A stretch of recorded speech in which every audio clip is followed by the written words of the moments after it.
Welcome to the Obsessed with Plants podcast. I'm David. I'm obsessed with plants with my co-host here, Kris, who is the plant man. The plant man. Not the, just I guess I should say a plant man. A plant man. I'm a planty person. I like the because then it makes you sound That's a smart. lot of pressure to be like the plant man. I mean, I ain't that smart. I mean, if you hang out in this area, people are like, "Oh, that plant guy, Kris." I'm like, I'm not as smart as him. Please do not put me on that level. I think I must have people fooled. I just talk a lot. That's the thing. If I talk long enough, they think I'm smarter than I actually am. Yeah, me geeking out at plants, and they're like, "You just know so much." I'm like, I really don't, though. No. I really don't. I just like plants. That's my thing. And honestly, in Florida, we are super fortunate to have some like major plant geniuses, like legit. I mean, there's Shanti Pierce in the bamboo. There's Josh Jameson that has brought and introduced like countless, varieties of different plants in Florida. And Luke and Sonia Dweech at A Natural Farm, and Lonnie Reed at the Reed Farm. Like there are some like. Well, and there's been a lot of like in South Florida too, been like Judson Giddings. Yeah, a lot of like breeding programs and stuff too. Mangoes are kind of wild if you get down that rabbit hole of all the different people that have just been here for a while. Which is what makes us cool, is we're friends with all the actually cool people. It's very weird though, because it's like you go into it not knowing kind of how big of a deal they are, and they're like, oh, this person, and they like put them on a pedestal. I'm like, oh. Wow. I didn't realize they were that big a deal. They just seemed like really cool people. I know. There was one time I was at A Natural Farm, and I was talking with this guy, and he was asking about jabuticabas. We're not saying jaboticaba, which is a whole jaboticaba. It's the jabuticaba. It's really fun when you get someone from like a southern accent. Southern twang with that is just Floridians and the pronunciation. So anyway, I was at A Natural Farm, was walking around. This guy started asking me about jabuticaba. And so I was, talking about the things that I knew and the flavor differences, and he was like, that's pretty good, but I need to correct you on this and this. And I was like, okay. And as I started talking to him, he was one of the initial breeders that brought jabuticaba and like coined the taxonomy of the different cultivars like in Florida. And I was like, bro, my bad. You are so much smarter than me. And I was like, can I just write down everything you're saying? And he was like, or you can record it. And I was like, sweet. So I audio recorded everything because he was so just brilliant, and like probably mid 70s, years old. I'm like, man, to be around those kind of people and like glean from that is gold. Yeah, at a Natural Farm, I was talking to somebody who was there, and they were wanting some recommendations. And most people have never heard of jabuticabas before; they don't know what they are, and so I was like, "Oh, this is this," and I was kind of explaining it to them, and they just looked at me and they're like, "Yeah, I'm from Brazil. I've grown up with them my whole life," and I was like, "Oh." Yeah, I see. So I don't need to explain it to you. I don't need to give you all the. I was like, "Oh, that's a little embarrassing." Now, jabuticaba, for those that don't know, not a cheap plant. No, not a plant that's going to give you fruit immediately. But it's a Brazilian grape, and it's like the sweetest grape you've ever had in your life, wrapped in a Cabernet Sauvignon. So it's that high tannin skin, a little bit of astringency, really sweet and juicy on the inside. Like the black, I mean, those can take like 5 to 6, 7, 8 years to produce, the Grimals and the Sabras. But the red hybrids are like 3 years, maybe 5 years if it's like real slow growing, unless it's your yard, and then it's 22 years. Yeah, it's because I made the mistake of planting it in the ground, and it's not acidic enough, I think is the issue. I really want to try planting it in with some pine trees, and I'll just test it out. But do the elemental sulfur or whatever. So the jabuticaba, grapefruit, but probably now where most people want to get started, which brings us to the topic for today, which is... Well, how to get started, and honestly, how to get started when you don't have a lot of resources to dedicate to this as well. Small budget. Small budget, maybe a small yard, because resources are not just money. Yeah. Sometimes the resources are time is limited or constrained. Your energy is limited or restrained. Your health is limited or restrained. Sometimes it's money, but there's a lot of factors into resources that people think prevent them from getting into a food forest, and it doesn't. You can start poor as dirt. You got two things in life. You got jack, squat. I got jack and squat. So it's like you can start a food forest from nothing and still be fair and give back. Well, the best part about plants is they don't grow on money. They grow on sunlight thing in this and economy. soil. Good thing. Good thing. But yeah, I mean, I always like to say, like, a lot of information out there you can get for free. I mean, and that doesn't mean you're not paying for it, but that doesn't mean you don't necessarily have to spend money on it. Right. There's a lot of good resources online and books and various, people out there. You do have to be careful of knowing what, there's do. a lot of internet stuff And out I there would that's a say, little bit. don't base it on followers, who has the most followers or who's the most charismatic or best looking or whatever. And honestly, don't get all your information from a Facebook group. Like, it is the most ridiculous, like, unbelievable three-ring circus. And I'll just say this: I'm not, And that doesn't mean there aren't smart people in these Facebook groups. There are. There's a lot of very them. smart ones, but a lot of the smart ones get tired of answering the same questions And won't do it and so anymore. they just don't answer the new stuff. And so then it's like a little bit. You have to be careful. And the information is not only controversial; it can be dangerous. And I will say this as a story: I've had several times. I'll use one in particular. I had a client that took a picture, put it in a Facebook group of what she thought, and I'll call her Liz. Her name is not Liz. So Liz put a picture in a Facebook group saying, "Oh, I got this longevity spinach. I grew it. Just wanted to make sure this is edible." And all these people started telling her, "Yep, eat it, harvest it. Here's how you cook it." And I messaged her back in the Facebook group and said, "That's American pokeberry, American pokeweed." And she was like, "Oh no, it's right where I planted the longevity spinach and the Okinawa spinach, I'm sure." And all these people said, and I was just like, "Liz," is that what her name was? Yeah, Liz. Yeah, Liz. So I was That's like, what did I call her? So I was like, decided. "Liz, please don't do that." Well, she ate it. She sauteed a thing of it, and thankfully nobody else in her family was home because she has kids. And she was in the hospital for a week with major kidney problems.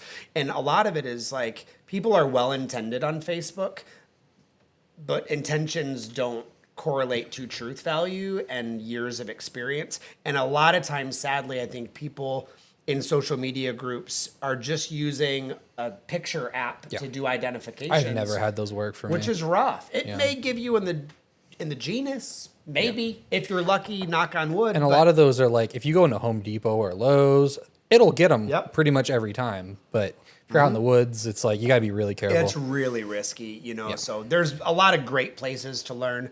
But staying away from the social media groups, I think, is pretty key. But I would say, be willing to learn, be willing to start somewhere, find some good local resources. I mean, even in Florida, I think a lot of people get started with like David the Good, really short, little easy books that are well written, over the last couple years, and does a great job, So there's a lot of really good resources. The Eat the Weeds guy that's in Apopka, there's a lot of really good local resources that are very knowledgeable, in their field, So then if you were to say like, okay, I have like $5 and you wanted to start moving forward on, like a food plot or a food forest or anything like that, how would you start by?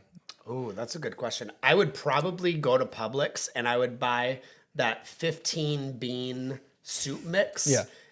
As like the dried stuff? The dried stuff. And do it as a legume cover crop because they grow. So you'll literally have 15 different types of legumes. So I would probably get an area worked up, whether it's tilling, putting chickens on it, turning the soil, however you want to do it, work up that area, and I would cover crop immediately and get the nitrogen back into the soil. And honestly, that 15 bean mix is $3.99 or like $4.99. It's so cheap. Okay, And so you it'll still have go- $1 or $2 then. Yeah, and it goes a long way. I mean, I will literally, if I move the whole chicken tractor, one bag will do, I have 120-foot long fence, whatever that makes as far as like the size of the circle. And one bag will do that whole area. So that's a pretty good size area with one bag of 15 bean soup mix to put in the area. Now you can buy whatever online or Amazon or whatever, but if you've got a 15 bean soup mix at your local grocery store, I'd rock it. I mean, I'd give it a shot and cover it. If I'm not buying something, I would say the $5. So either buy a cover crop first or buy a subscription to be able to learn. I think would be a great way to start. Okay. So then if you are going to be starting, should you be starting some sort of small backyard nursery? Because that's definitely what I got as kind of a recommendation to kind of propagate things. Yeah. What are the pluses and minuses? What's that been for you? Like the strengths and weaknesses of doing that. I mean, strengths and weaknesses. I mean, you got to know what you're doing a little bit. It does take a little bit of know-how. I do think that it definitely can save you a lot of money. Potted plants, and especially fruit trees, they get really pricey very quickly. So if you get the nursery license, you're basically getting a wholesale price instead of paying retail price for stuff. And so for a lot of like natives, you might spend 10, 50 or $12 on a 1 gallon or 3 gallon native, and it brings it down to $6 or $3. So it's a pretty big. Yeah, and if you're doing a large scale planting, then that's definitely probably something you'd want to look into. But even if you're just doing a backyard system and you just want more of a specific thing, learning how to propagate those things. And then you can also, if you don't have the money to outright buy the fruit trees, then you can, maybe get cuttings from friends or someone in your community, offer them a few bucks for the cuttings or ask them to trade something that you have. Yeah. And then you can also be that person later of like, now you know how to do it. So then you can easily share those propagations. I want to draw on what you said about like give your friends a couple bucks or trade them something, because like one of the notions of permaculture, the earth care, people care, fair share, that fair share aspect of giving someone return on what they're giving to you. And so it's like, please don't go around and ask everybody for free stuff. No. Please don't go onto Facebook Marketplace and just grab all the free things and into a group and say, can I have, no, give something back. Like if you're a sewer, offer services. If you repair tires, offer services like in exchange for those fruit trees. Both of those have value, and so I think it's doable to ask for a trade, but reciprocating does something. It does something for them. It does something for us. It creates relationship and connection. And that goes back to what you said in the very first podcast about the importance of connection in permaculture. And that sets permaculture apart, is that our plants are connected, but we are connected. The elements in our system are connected. And have you used Facebook or Facebook Marketplace to get plants from? No. Okay. I was gonna say my reason for avoiding that is a lot of people don't actually know what they're selling or offering. True. Yeah. And that doesn't mean everybody, but I would definitely, if you're trying to start out and you don't know what the difference between plants are, but you don't have the money to dedicate that, I would say I would recommend volunteering at somebody who has a food forest or has a place, because then you can volunteer your time, you can help, and then that trade can be your labor, which every farm and garden needs. I mean, there's never going to be one that doesn't need help. Yeah. You can learn a few things, but then you can also talk to them and be like, hey, I really want to start something for myself like this. Can I take some cuttings and can I take some? Most of the time, they're probably going to be okay. They're going to say yes. Yeah. I remember being in Kansas City and we would have like students that would want a cutting or want whatever, families that would want a few cuttings or propagations. And we'd say, great, come in and work for an hour and you can have this many cuttings. And they have no idea what they're doing. And so what we would do is say, this is the weed, sedge grass. Yep. Only pull this weed. Yep. Anytime you see this one plant, you have permission to pull this one up. And then they don't have to know anything about gardening. They can literally just see the one thing and go, I can pull that one thing up. So it is doable. And like you said, like any farm or food forest or farmette or neighbor that has fruit trees, they could use 20 minutes of help weeding. Like they just could. Like it really is a big deal, to have that extra hand, even for just a few minutes, to be able to come in and go, hey, can I help? And have them prune the banana plants and just cut a few leaves off the banana plants. Like I love that you brought that aspect into it. It was good. Yeah, because the interacting with people, that trade can come down to really anything. And I also liked what you said about they don't always know what they're offering. And I've seen horror stories, especially with bamboo, of I got this bamboo online, and then a couple years later, it was a runner, and it's in your yard, it's in the neighbor's yard, it's 20 miles down the road, and it's like, oh my gosh, what did I just do to myself? And not all bamboos are evil. This is a whole other conversation. Yeah. Some of those clumpers are going to be 50 years old and 15 feet across, and they stay put. They're well behaved. They're so usable and medicinal.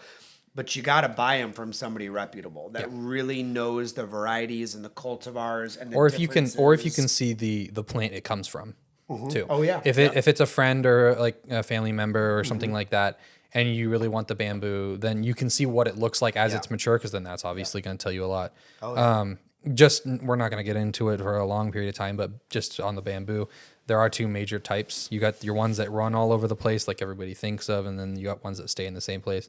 Bamboo can be one of the best plants in the world. Yep. But you got right plant in the right place. Yeah, exactly. Yeah, for sure. And I think even getting mulberries, for example, on a marketplace somewhere or on Craigslist. Like, you really got to know who you're buying them from. Because for somebody that has a small suburban backyard, to do most of the native mulberries, they're going to be 30 or 40 feet tall. You're going to have mulberry droppings everywhere, probably not appropriate for many suburban backyards. So if you want a mulberry for that scenario, get a dwarf everbearing or get a dwarf Thai red or get a white mulberry. Like, get one that you know the variety and the cultivar from someone that you can trust, that knows the lineage of that plant, that they've seen the fruit, they've tasted the fruit, they've kind of gone on that journey, But I think, practically trading services for plants is an awesome way to get started, especially if you find a grower or a food forester that you know and that you trust. Establish a relationship and say, hey, once a month, can I come to your farm and just work and learn for like 2 hours? And most of them, I would say, are probably willing to work something out in exchange for the knowledge and the experience and the cuttings to do some weeding or to learn how to milk goats or, whatever, So I think it's great. And then kind of to extrapolate, if you are willing to spend a little bit, one thing I like to do is things that once you kind of practice with propagating, is you can go out and buy, a variety like a banana, or for example, is pretty easy to propagate. And if you have some friends who also like that variety, kind of talk with them and see what you all kind of like, and then you can share between them, One person buys this plant, the other person buys this plant, and that way you obviously want to support these local nurseries, because if nobody buys plants from them, then they're not going to stay in business. Oh, for sure. And but buy then you something can different than your neighbor. Yes. If your neighbor's got winter Mexican avocado, get a Brogdon. So it's something that's like a little bit different. And then you can, even if you don't share the plant itself, you can share the product that it produces. Oh, heck yeah. Now, when you look at your favorite kind of fruit trees, berry bushes, whatever, for people just getting started, and I would say, let's think of any size yard in mind, whether it's 0.22 acres, suburbia, or a large backyard. What are your top 3 or 4, if you're just getting started in the warmer zones, these are the top 3 and 4, and we'll do the colder zones in a second. But I'm going to ask him that, because he's the one that knows more with the colder climates. So what about for you? What are the warm climate zones 9 to 11, 12? What are your dude? You got to try this one if you're just getting started. 9. I mean, I like to start with anything that's easy to propagate, easy to grow. You can, come in with a brown thumb. Yeah, exactly. Yep. So that's things like your mulberry. There's a lot of tropical mulberries that are great. They start from cuttings really easily. Yep. All of mine have been, except for one variety of mulberry, have been cuttings. Pakistan. That don't start. That's the hardest. I'm still nursing one right now. Don't start. It's just after 3 years in the ground. It's just growing leaves now. So don't start with me. Bananas I like. They're super easy. They do need a little bit of food. You can't just plant them in sand like in a new HOA. White sugar sand. It's a little bit hard, but if you give them food and water. I mean, I always love avocados too. Yep. People get a bad taste with avocados, harder, but they're doable. It's a little bit harder, but I think people are also way too used to the Hass avocados from the grocery store. Totally. And I would say on that note, if you're just getting started, do not go to the grocery store and buy a Hass avocado and try and grow it from a seed. And can I just give a 1-minute rant on that as to why? This whole podcast is for the ranting. I have permission. So my plant rant for the avocado and the Hass specifically. Hass is a cultivar that was created for California, for dry, arid climates, that even though it's the same USDA growing zone as us, they are dry, arid, and we are subtropical. And so what happens with, I would say 98%, that's a made up number, but I have the microphone so I can make up whatever numbers I want. So 98% of Hass avocados, when you grow them from a seed, they're going to be 8 years old and they're going to die. They're going to be unalived and you're going to be mad and you're going to, be frustrated because they're not meant to be in our climate. So instead of trying to grow a Hass avocado, get an avocado that is intended for this type of climate, so we're doing winter Mexican or Brogdon or Oro Negro. I mean, we can do a whole podcast on avocado varieties. And controversial take, Hass avocados don't even taste that good. That's just what people are used to. I know they don't. They're not bad by any means, but they're shelf stable. They can be shared easily, transported. That's why they're there. Same with the Chiquita bananas. Oh yeah, they're selected that way. Banana. Only because it's good to take them all over the world. That's Yep. why they're good, and they taste decent. Yeah. And So there's a it's like- stereotype for Floridians that, they think, oh, I don't want a Florida avocado because it's those big, waxy, nasty. It's just the ones that happen to be flavorless- growing in the wild. I mean, that's Exactly. And usually it's a cultivar that we call Walden, but it's a great rootstock.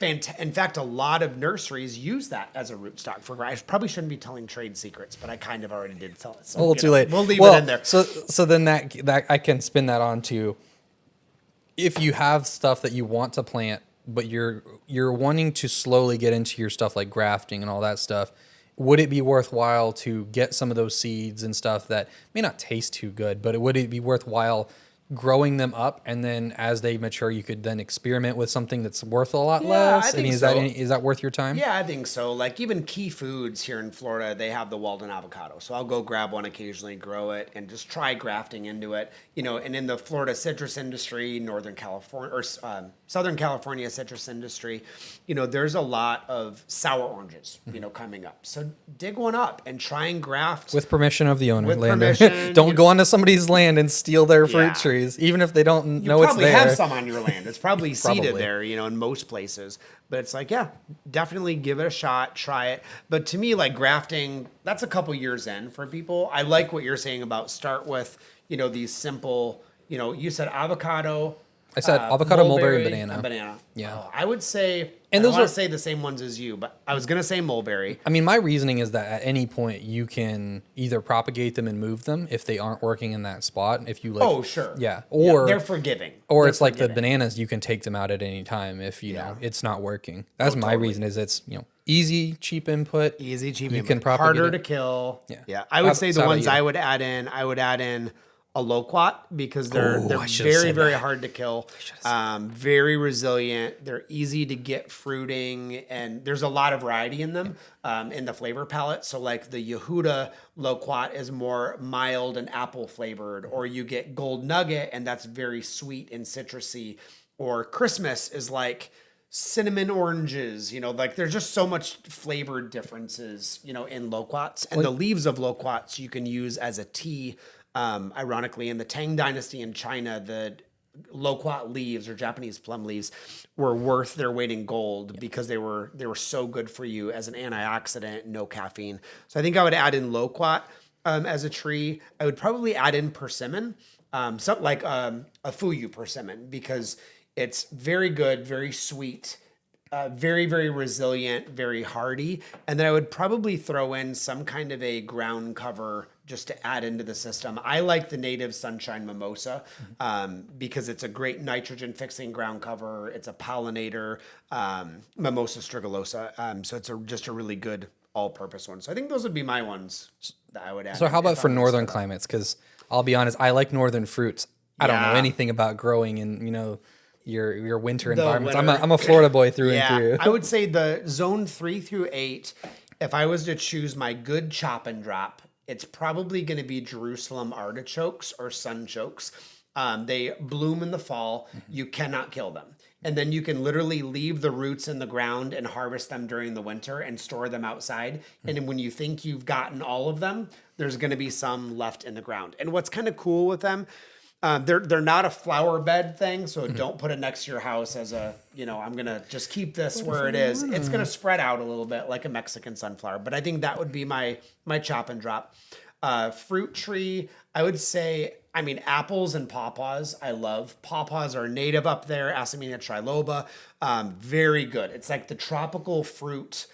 Tastes like a mango, banana, custardy of the northern climates. Grows all the way up almost to Canada. Is super easy, and it's a native. And as a berry bush, I'd probably say currants. I really like the currants. They're just mild, juicy, yummy. I like the red ones and the yellow better than the black. The black ones are hit and miss. The black ones, when you get a good one, it's like a good grape. When you get a bad one, they smell like cappy. So it's a really weird, you're kind of risking it. You got to know what you're doing.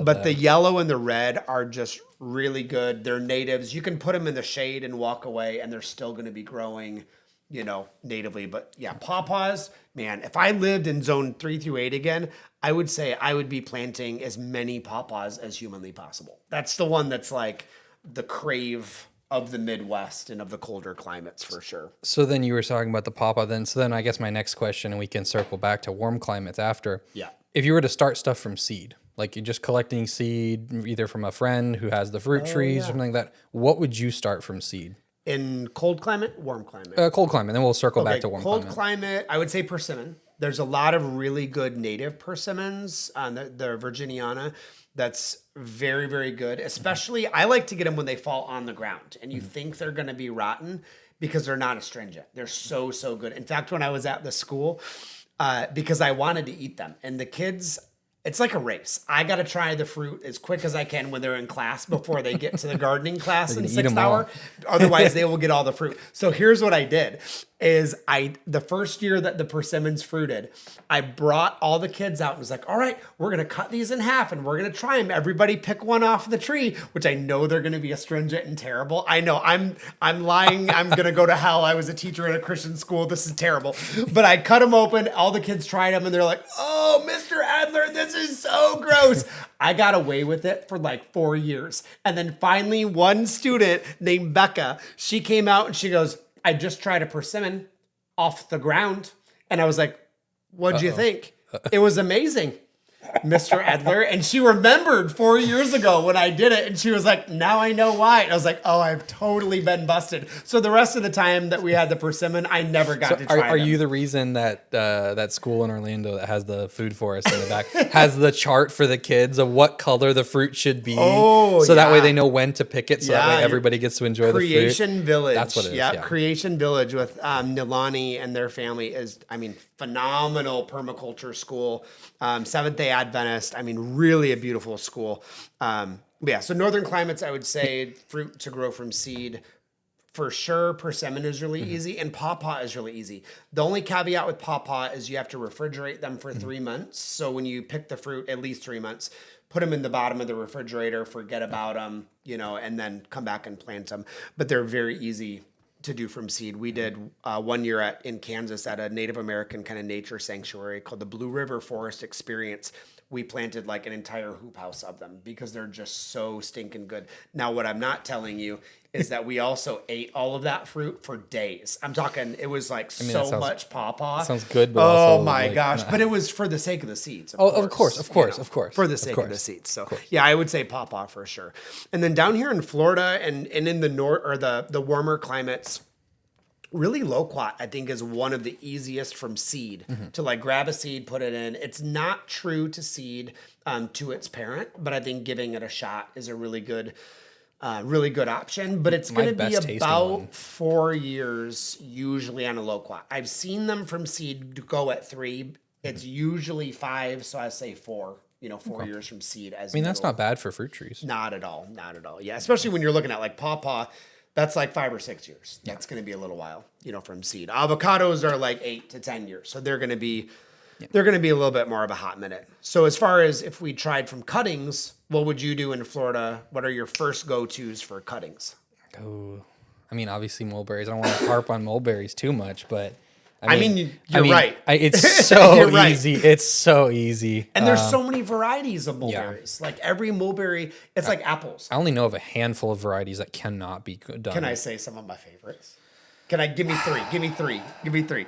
So you can have your 3. Yep. My 3. So let's do a black, a red.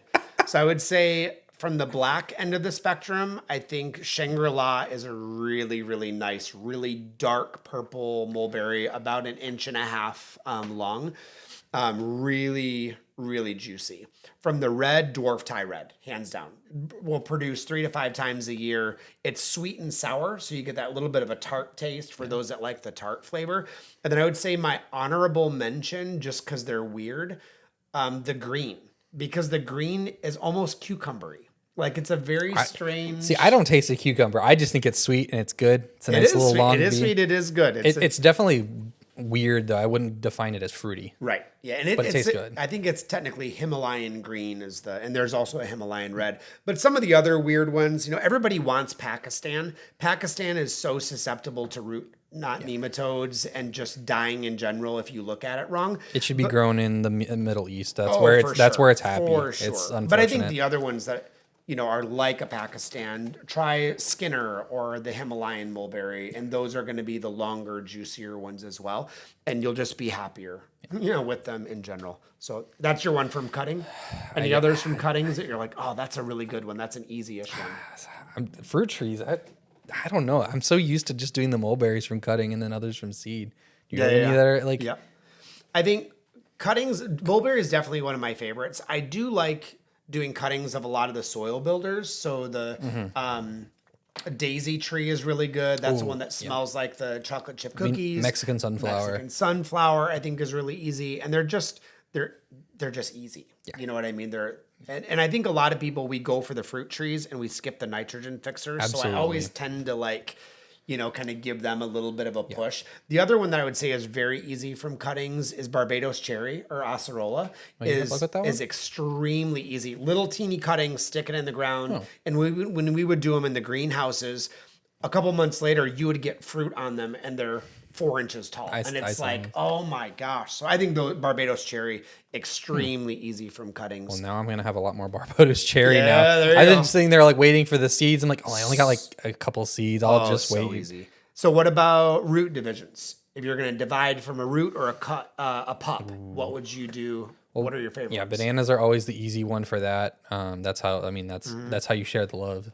Give somebody a banana pup. Yeah. Bamboos. A lot of the clumping bamboos are fairly easy if you got a sawzall. They're easy to do, but I would say with the bamboos, they are manually intensive. It takes a lot of work. You need either a sawzall or something to, get them up. If you're doing a bunch of them, it's a lot of work. Yeah. But yeah, but they're worth it. Oh, well, yeah. The bamboo.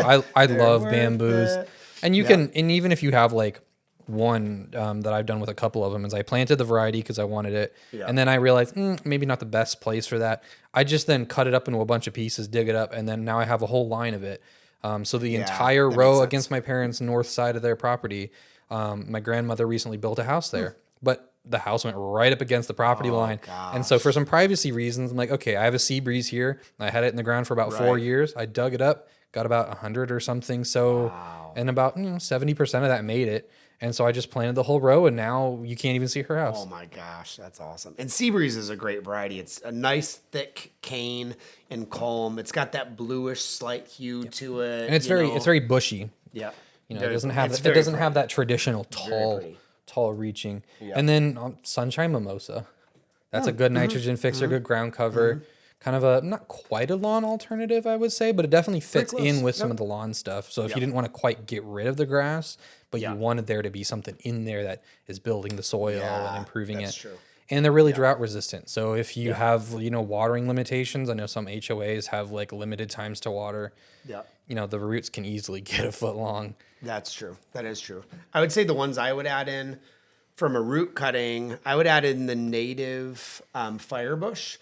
So the one that has the all red flowers and red berries, not the one that has the orange and red. And you're saying doing a root division of this? The root divisions are real easy, and they often send out little runners.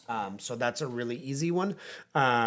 And gingers and turmerics, I think, are just shockingly easy, especially for shade areas. The shampoo ginger loves to kind of spread out a little bit, is really easy.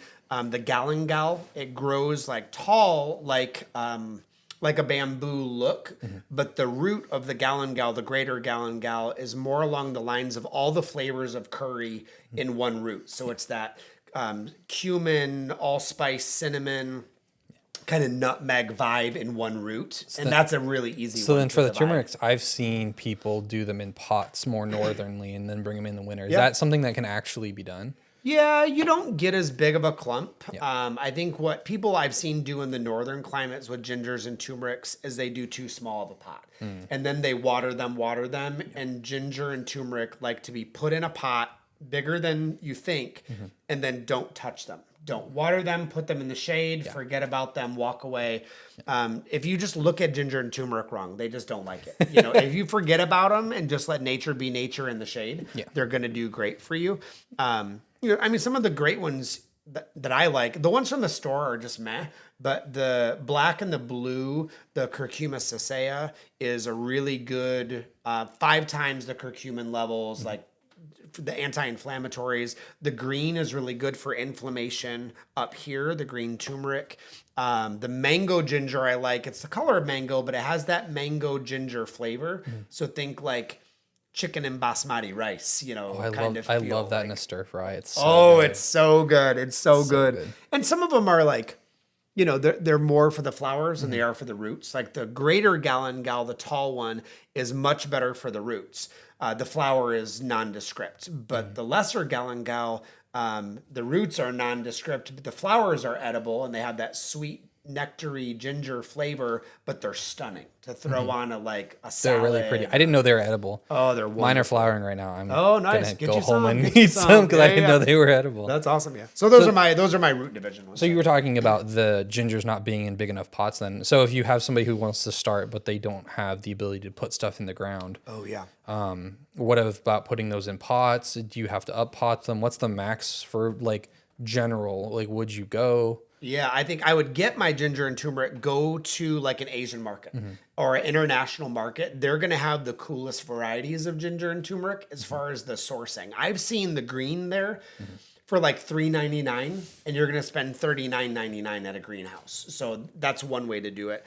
Once you get them home, whatever the size of that clump is, go at least 5 times that size for your pot, because it needs to fill out and have room to spread a little bit.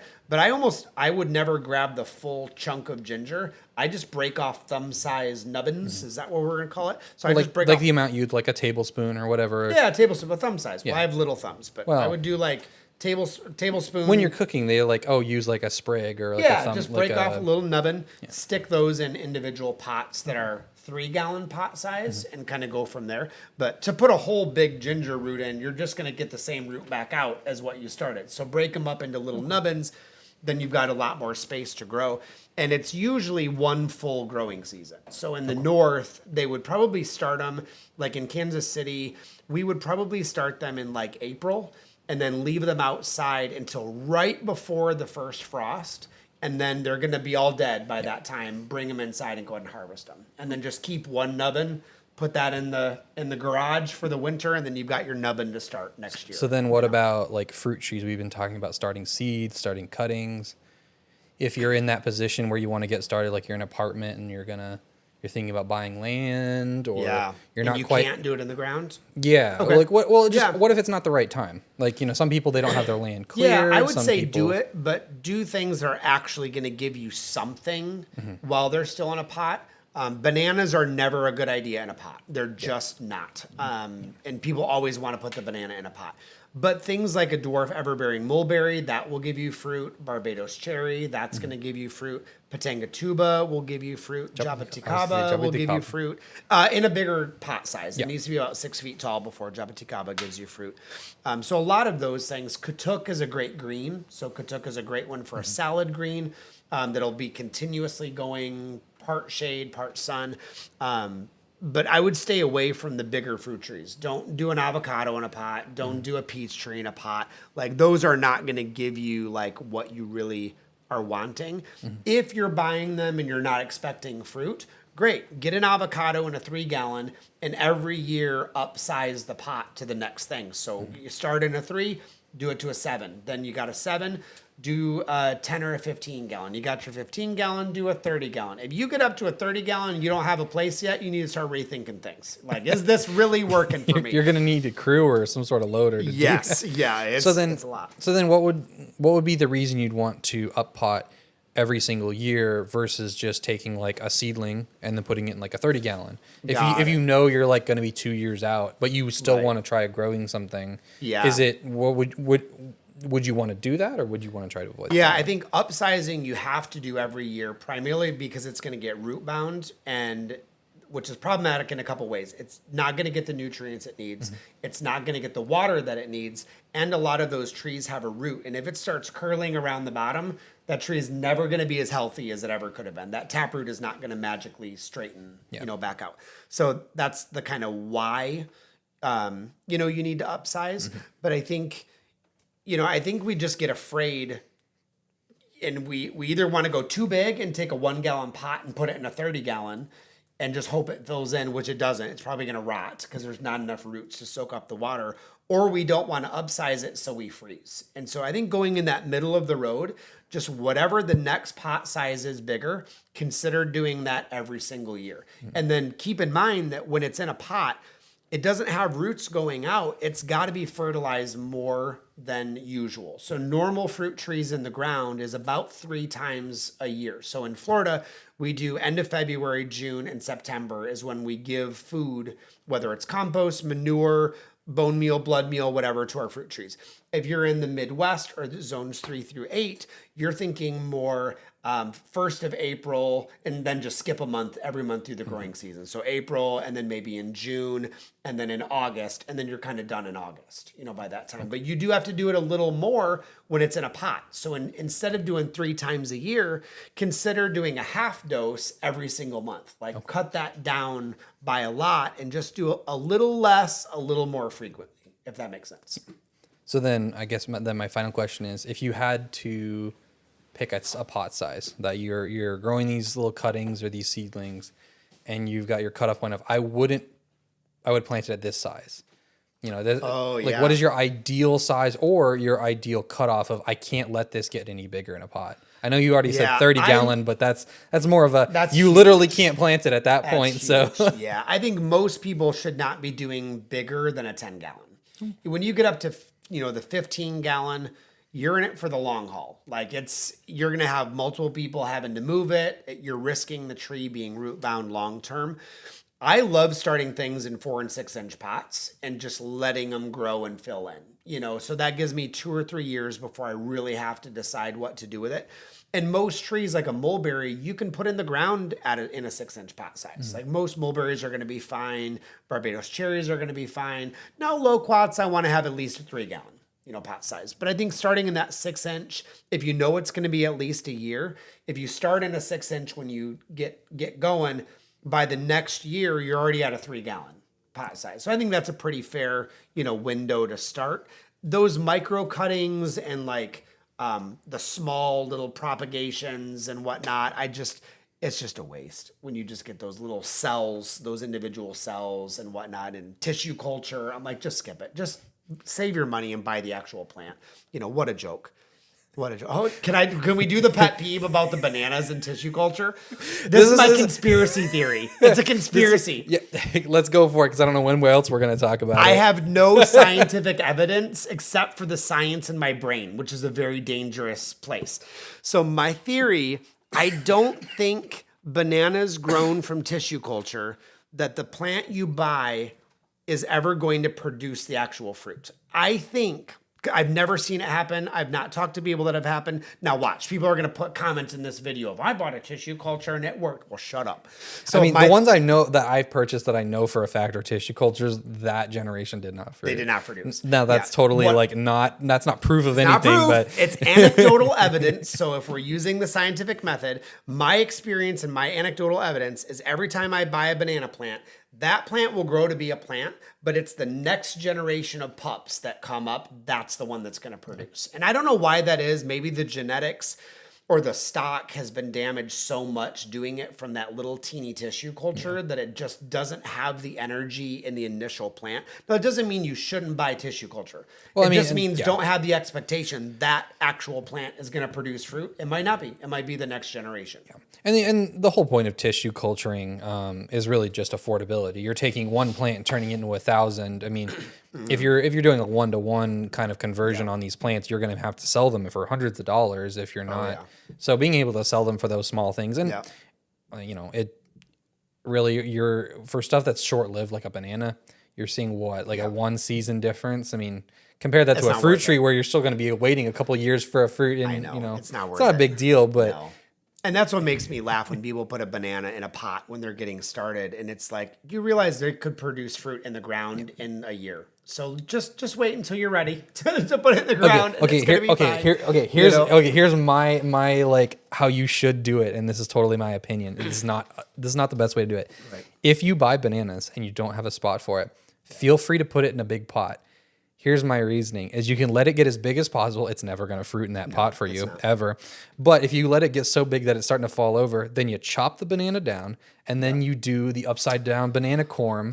So when you do plant it, you get 5 or 6 or 7 bananas at once rather than just one. That's why they pay you the big bucks.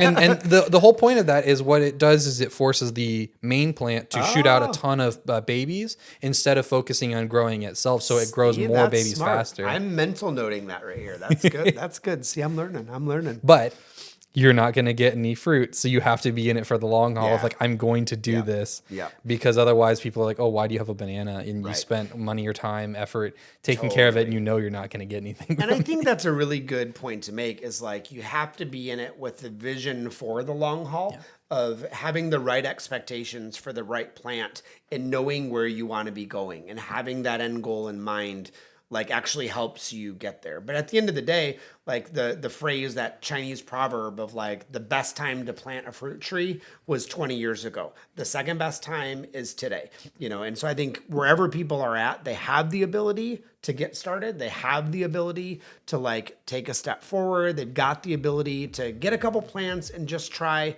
you know, propagating, but get started. Yeah. Like just get started. And also my coffee is gone. So you know what that means. That means we're done. That means we're done. So thank you guys so much for joining us. And hopefully we will see you in the next one. And if you get a moment, take a few seconds to do the social media thing. It always helps the algorithm and The all likes, the weird, the shares, the favorites, the little or notification, whatever they call it nowadays. bells Everybody and calls all it the something fancy different now. shenanigans. All right, y'all. See you in the next one. Later. Oh, that one's filming you. I was like, it's filming the window. Yeah, I'm the one in front of the window. And how does that camera look? Are we centered? Is the space in between us in the middle? You moved. I told you I had to move. Oh, okay, hold up. Because of the, Yeah. I have to like straddle. No, that's the- fine. It's just you started from being way over there, and now you've but like that's what got me in trouble. you've moved into the corner. That's what got me in trouble. All right. So let's. I don't really like that being in the background. This Just the like the entrance to the. enters the property. Yeah. Got it. Like this we can take down. Like I told you, I can leave those in 2 seconds. I like the lamp. That gives it depth. In Jesus. And Jesus, messed up my hair, but it's okay. No one's watching this for my looks.